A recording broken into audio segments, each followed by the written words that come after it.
Hello, beautiful lady. Yes, I am talking to you. It is Thursday, and you know what goes down here on Thursday.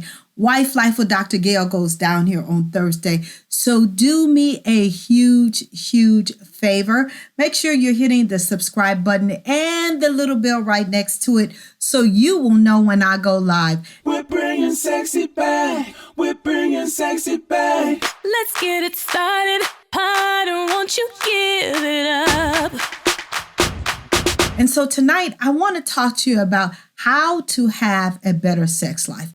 Men and women from around the world talking about, Dr. Gail, I'm in a sexless marriage. I can't handle it. After we've been married for a while, sex just stopped happening. Well, let me just tell you, life does not stop happening. Your vows does not stop happening. And so I want to really give you guys some really good tools and strategies tonight to really help you get your sex life in a better place. Number one, you need to not stop talking about your sex life. We talk about everything else in our lives. We talk about our children, our finances, our jobs, our friends. We talk about social media. We talk about all of these things. Why having meaningful conversation has left your marriage? Why have you stopped talking about sex? Why? We talk about it when we're not having it, but you just don't end up in a sexless marriage. It happens over time. So why not have meaningful conversations about your sex life? Am I still looking good to you? What I'm doing in the bedroom, is it pleasing you? What can I do better? Do I need to take away? What do I need to add? What are your fantasies? All of these questions, you should be able to have a meaningful conversation with your spouse about your sex life, right? And if it has begun to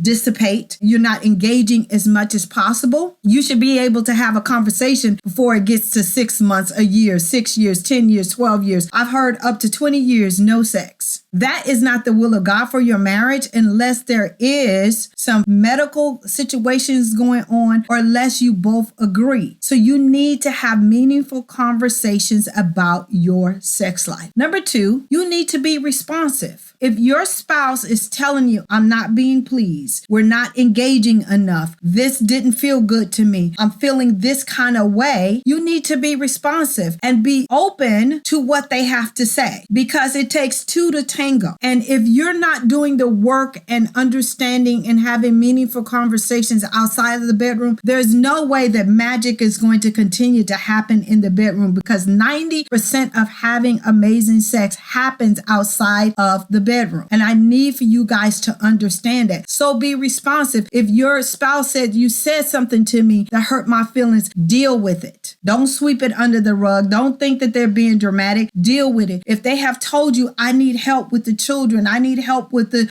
day-to-day stuff, be responsive. Do what you can do and be consistent at it, but be responsive. Number three, make an effort. We plan every area of our life. Why not plan having meaningful time and meaningful sex with your spouse? That's important. That's a glue. That is something that everybody needs. It's good for the body. It's a stress reliever. It builds your immunity. I can go on and on and on about the benefits of sex. So make an effort to spend that quality time with your spouse. Now, I will say this. I would rather for you to have quality sex than quantity sex that is not good, that you're not present, that you're not benefit from it. So make sure that you make an effort, you put it on the calendar, you schedule it, and it becomes a habit for you and your spouse. Okay. Number four, become comfortable with your whole self. And mainly I'm talking to women, but there is some men that deal with some insecurities, but be comfortable with your whole self. Your spouse chose you. So be comfortable with your body. Be comfortable with what you bring to the table. Be open to learning new things. Be open to trying new things, right? Within reason. I'm not saying do something that goes against your religious beliefs or makes you feel less than or takes you out of your comfort zone so much that you don't really understand and feel like you're being abused in the relationship. That's not what I'm saying. But what I'm saying, be comfortable with what you bring to the table. Enjoy your sex life. And if you're not enjoying your sex life, have the conversation. Say, you know what? You used to,